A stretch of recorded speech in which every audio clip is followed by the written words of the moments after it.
Hi, I'm with Jim Campbell-Clause from AHA Viticulture, and today we're just going to discuss the season up to date and what to do in the future. Some of the things we're going to cover is weather, sunburn, canopy management, irrigation, birds, and autumn management of your vines. So, cool. If you want to talk us through that, Jim? Yeah, okay, well let's start with the weather. Yeah. And I guess you just say we've had a brutal summer.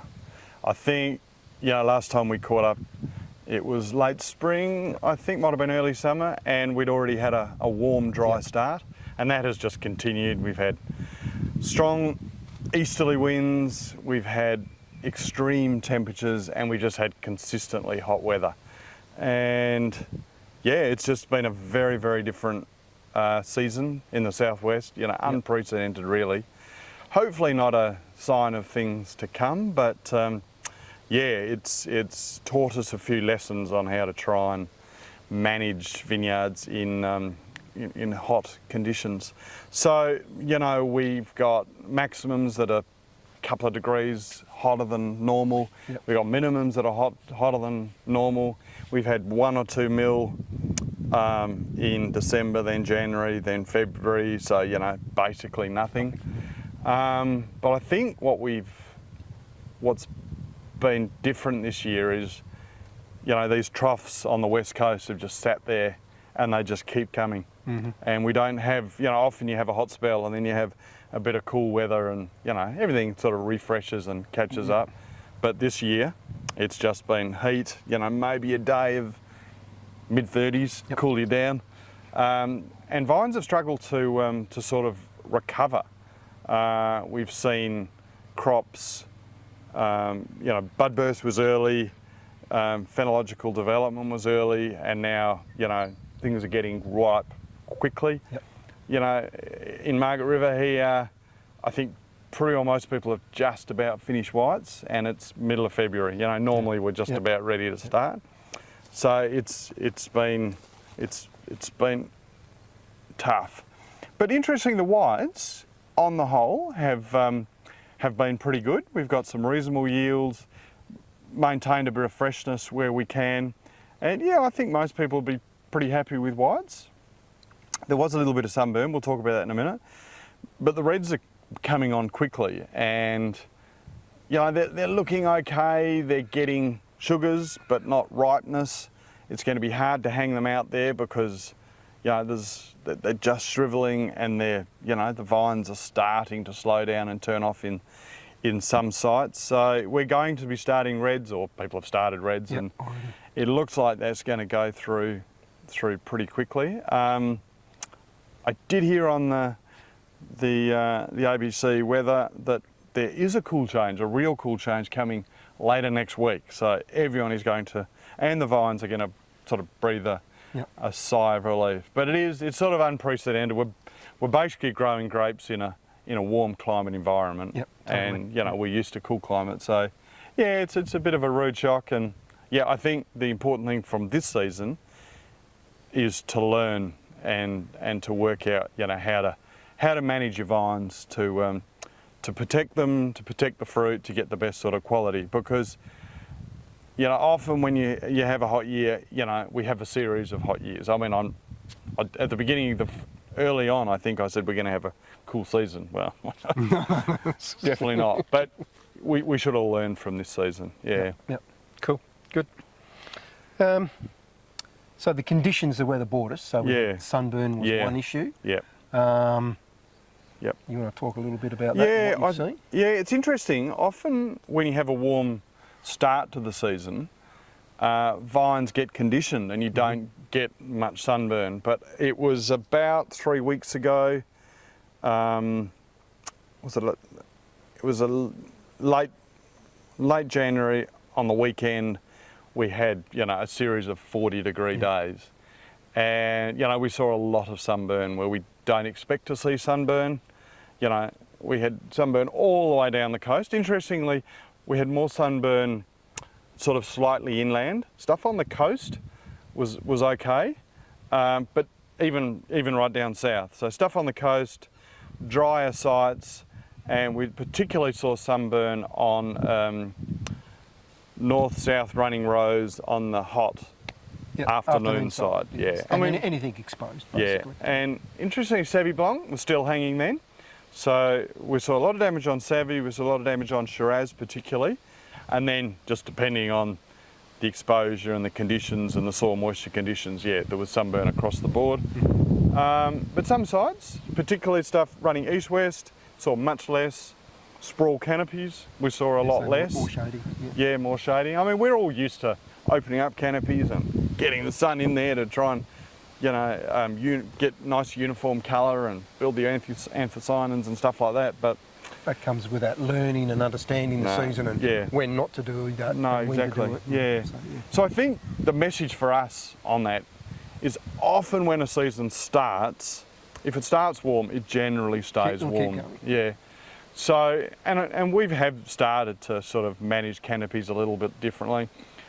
Definitely the sprawl seems to work. We get nice uniform ripening, and we didn't see a lot of sunburn on sprawl canopies. So, you know, we'll be really careful about how we open up canopies and expose fruit. But I mean, every season's different. This is obviously an extreme, but in warm seasons, yeah, we'll be very careful about exposure and opening canopies up. But yeah, I think the sprawls work pretty well. Obviously the other one is irrigation. Yep. Irrigation is key. Lots of sites this season we've seen dams, you know, running low or completely running out when people, you know, their dams last the season. So now we're going to have to learn about water budgeting. And it's hard because you want to set the vines up and you want to keep the whites fresh and you want to keep water for varieties on reds. But if you've got limited water or you're finding you've got limited water, yeah, it's definitely worth doing water budgets, managing soil moisture, monitoring soil moisture, gypsum blocks. You know, there's a whole lot of different ways of measuring it, and you know, having efficient irrigation systems and not wasting water. So. Yep. You know, flowering is obviously a key stage. Reds, regulated deficit irrigation works really well. You don't use a lot of water, but you put it on at specific times to manage canopies and manage your crop. Whites, obviously, you want to keep some water to keep your canopies fresh, but if it's limited, it's just a matter of working out the best time to do it. And then, of course, you know, a lot of harvests are going to be over by the end of February. Then we've got March, April, sometimes May, where we've got to keep some condition on the vines. So, you know, we'll talk about that a bit later on. But yeah, water management's obviously super important. Key. And learning how to deal with that with warmer seasons. Yeah. So, Canopy management? Yeah, I guess I talked a little bit about that with the sprawls and opening up and just, you know, trying to protect your fruit when it's hot. And it is difficult. I mean, in warmer sites, warmer regions, we do use some of those crop protectants, some of the sort of and pot silicates, other things you can put out with it. Yeah. So, you know, they work, but there's definitely techniques that you need to learn. Some of them need multiple applications. They need to start before a heat event. So, you know, you have to be very well organised. Then some of them are not nice to apply. They're not nice on your machinery, but they do work. They protect your fruit. So but you have to plan that. Absolutely. Because well and truly, a month all ahead. these other things are going ahead and you haven't got it on. No. Then to get it on is very difficult. No, exactly. So no, canopies and irrigation, I think that's key in seasons like this. And yeah, I guess the message from this season is learn and try and identify and try and manage those conditions. So birds, it's been the year you don't need nets. How's that? Yeah, no, it's been amazing. Pretty rare, that one. Yeah. So we saw buds in Marrie very early and we went, oh wow, this is all going to be far too early for our crops. But the timing of the blossom has been fantastic. Yep. Interestingly, there's not a lot of nectar. So we went to a talk a couple of years ago where we had guys talking about Marrie blossom, and ideally if they get about 20 mil of rain before the blossom, you get lots of nectar. If you don't get that, then you don't get a lot of nectar.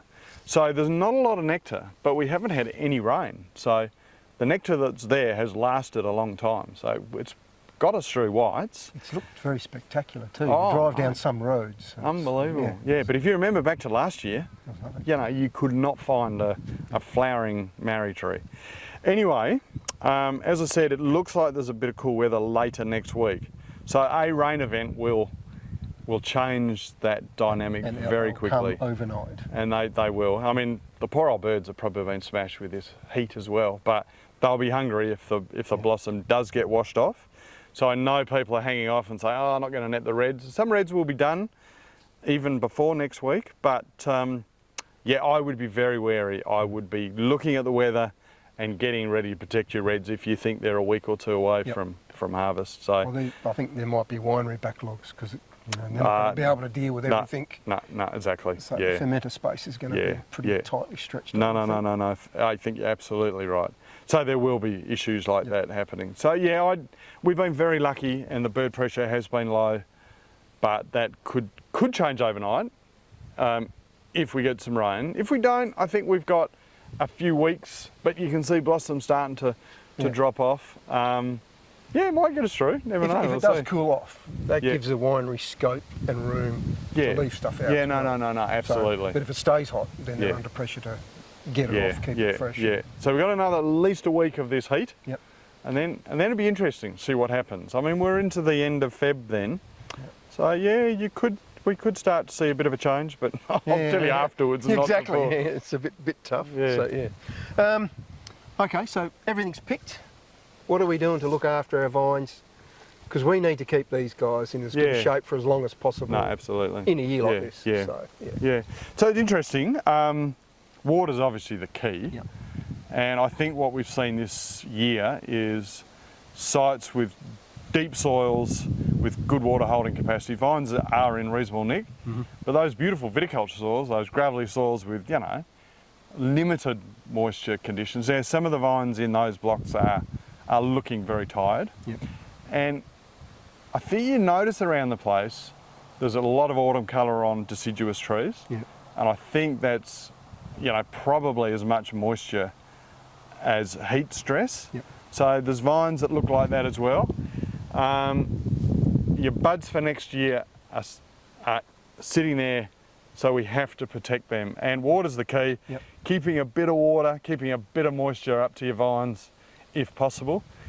If you don't have water, wow, yes, it's going to be difficult. And then I think you look at doing some bud assessments before pruning, have a look at what the bud health is like, and adjusting your pruning program based on that. Hopefully we have a nice rain events through winter, and you know, dams fill up and soil profiles fill up. But yeah, water's the key. Interestingly, just chatting to winemakers, ferments are going through quite well. So with the soil being warm early, I think access to nitrogen was pretty good. Yep, so definitely have a look at your pedioles. If nutrition is low, some late season nitrogen absolutely will help. Other nutrients are a little bit hard. We have seen a lot of, or we've seen signs of nutrient deficiency, which is just a matter of vines not having. You've got to have water to take up so not having nutrient. enough moisture to take up. Yeah, and I've seen a lot of that in dry farm sites. Yeah. They didn't attain full shoot length. So there'll be a few nutritional things to look at. Look at your pedioles, have a look at your vines. Foliars will help, but not really a lot of point unless there's a bit of, the vines are in reasonable condition. The only one that would be something like budmate and kelpack, which actually feeds the buds. Oh, no, sure, So yes. they'd be good ones to, if that was the only one you did, would be to go down that route. That's a good idea. But as I say, if you're worried about canopies, you don't have water, I'd be looking very closely at your buds, see what the necrosis is like and fruitfulness, and then adjust your pruning, because, they've potentially got another 3 months of, warm, dry conditions to get through before we get something coming out of the sky. And that's, we're having bets at work. When's the season going to break? I'll go mid-March. Yeah, there's a lot of that. I'm tipping May, but we'll see. We'll compare those notes later. I hope it's not May.